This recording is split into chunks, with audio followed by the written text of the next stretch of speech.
Liverpool get yet another win at the San Siro, beating AC Milan 3-1. What a performance.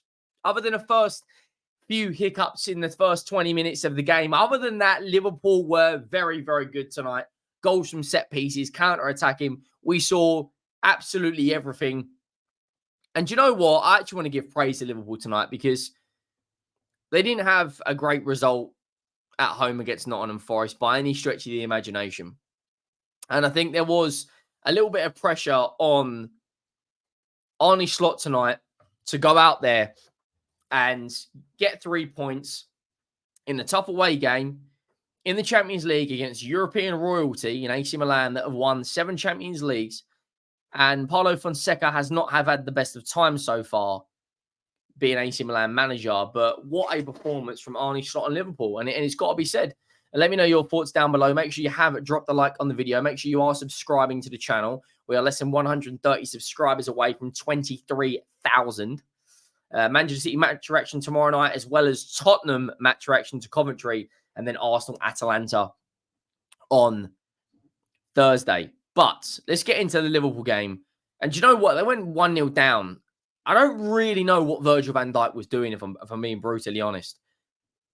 When you're a centre-back and you get sucked in, you should, in my opinion, rely on a midfielder to do that.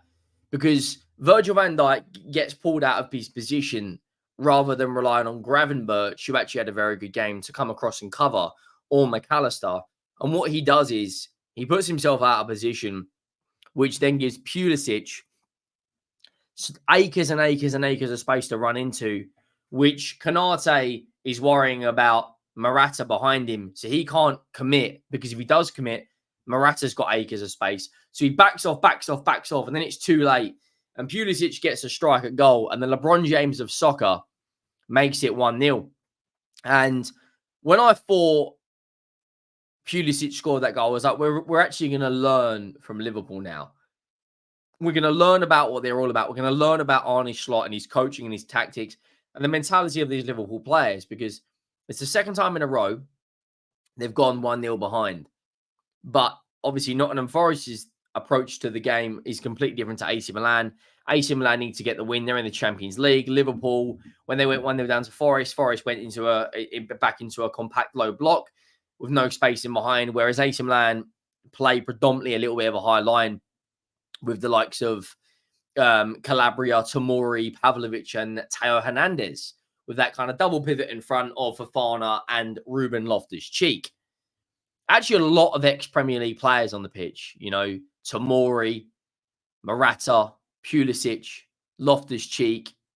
You know, just from an AC Milan's perspective, Emerson Royale as well off the bench, Tammy Abraham. A lot of ex-Premier League players. And Liverpool have about a 20-minute spell, I would say, under the cosh, where they were struggling, where they were being tested, where AC Milan actually had some good chances. And then obviously the Mayan situation happened where he got an injury. He was struggling. You could see it like a true champion. He carried on. And then around the 25th minute mark, Liverpool make it 1-1, and it's Konate who gets an equaliser. You know, Liverpool level it up from a free kick. If you think, believe it or not, Sky Sports actually put out on their goal notification for the second goal. We'll get to that.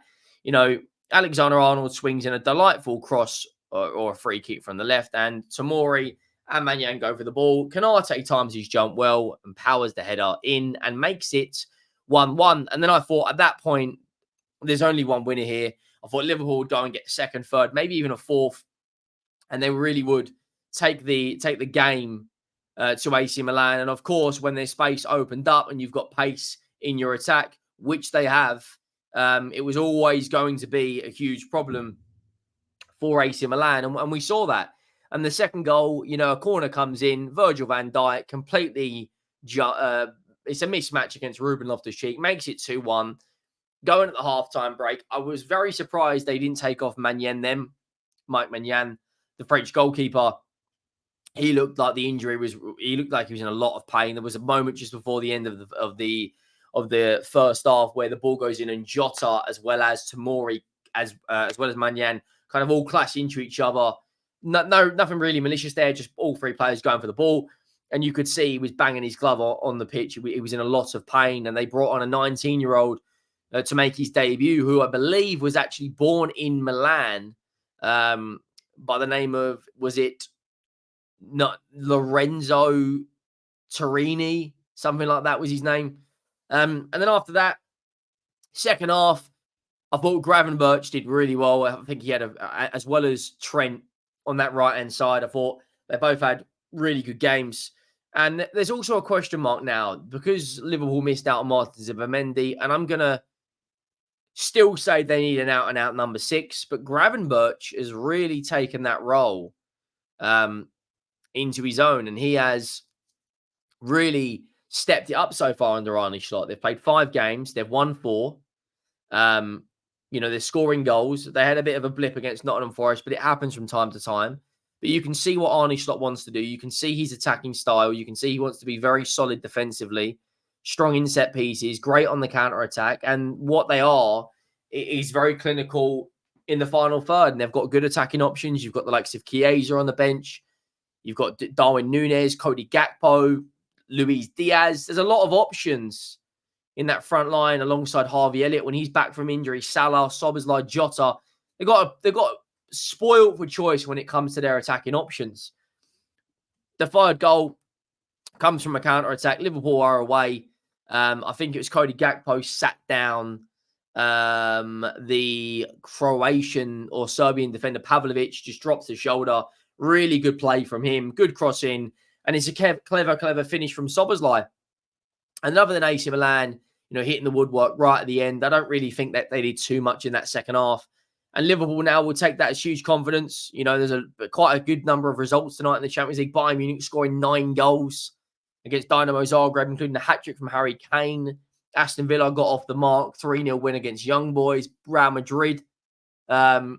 Endrick got a goal at the end. A lot of good results. And, of course, Victor Gyökeres, that goal machine, got another goal against Lille. And, in terms of the Champions League table, because it is a table now, Liverpool are currently sitting third with +2 goal difference. And goal difference is going to be incredibly important in this Champions League. Of course, Bayern Munich have had an enormous start, with already +7 goal difference. But this could be one of the factors. Of course, there's a new format this year.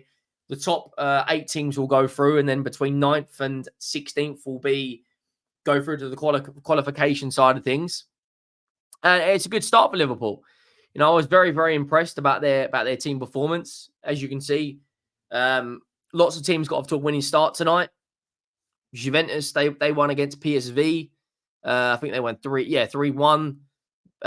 John Duran, good performance for Villa. And it's about trying to get some more momentum for Liverpool. Apart from that hiccup against Nottingham Forest, I've been very impressed with them. They've got, I would say, comfortable fixtures. They're not straightforward. Bournemouth at the weekend will be a tough test. They had a very good performance against Chelsea and were unlucky not to come away with a win. West Ham, look, what Liverpool have got going for them is 3 of the next 5 games are at Anfield. But as we saw against Nottingham Forest, that they weren't clinical. Trent Alexander-Arnold gave the ball away something like 30 times in that game. And they weren't taking their chances. I think they will take their chances, and I think they do beat Bournemouth and West Ham. Do you know what? I reckon they win 4 of the next 5 games. I think the only game they could possibly draw, for some reason, I've got a feeling they won't get a result against Wolves. But at the moment, good start for Liverpool. Good start in the Champions League. They're scoring goals. They've scored 2 against Ipswich, 2 against Brentford, 3 against Man United, 3 against AC Milan, and obviously they didn't score in that Forest game. But I don't think Liverpool will have any problems dispatching Bournemouth. I still do think they're going to comfortably finish inside the top 3. Hopefully, for my fantasy, Mohamed Salah comes out of a very good performance in that Bournemouth game. And it's now, like I said, it's about building momentum, taking it from here, take each day as it comes, each game as it comes, and try to build up, a bit of a fortress at Anfield, because in the last 5 or 6 years, Jurgen Klopp's really built that up to obviously Anfield's always a tough place to go, but Jurgen Klopp really built it up to an incredibly tough stadium, and it's famous for that European nights. And there's been a lot of Liverpool fans arguing with each other, that the atmosphere hasn't been as good. But that's down to the fan base. I was speaking to Tom Little on the Top 6 show, and he was saying that it's a mixture between elderly people and tourists not wanting to sing, but that they need to bring back that famous Anfield atmosphere. Whether you're going to get that on the big Champions League nights, whether you're going to get that on this night or that night, what we all know is it's an incredibly tough place to go. But I do think they can bring it back, and I am predicting them to beat Liverpool. Obviously, tomorrow night, Tottenham away to Coventry. There'll be a match reaction to this on this channel, as well as a match reaction on the main channel. Manchester City versus Inter Milan. There's a lot of football coming. And then Thursday is Atalanta versus Arsenal. And then before you know it, the Premier League is back. So make sure you are subscribing to the channel. Like I said, less than 130 subscribers of 23,000. The road to 25K is well and truly on. Make sure you have dropped a like on the video. I will see you all soon. Thank you for watching.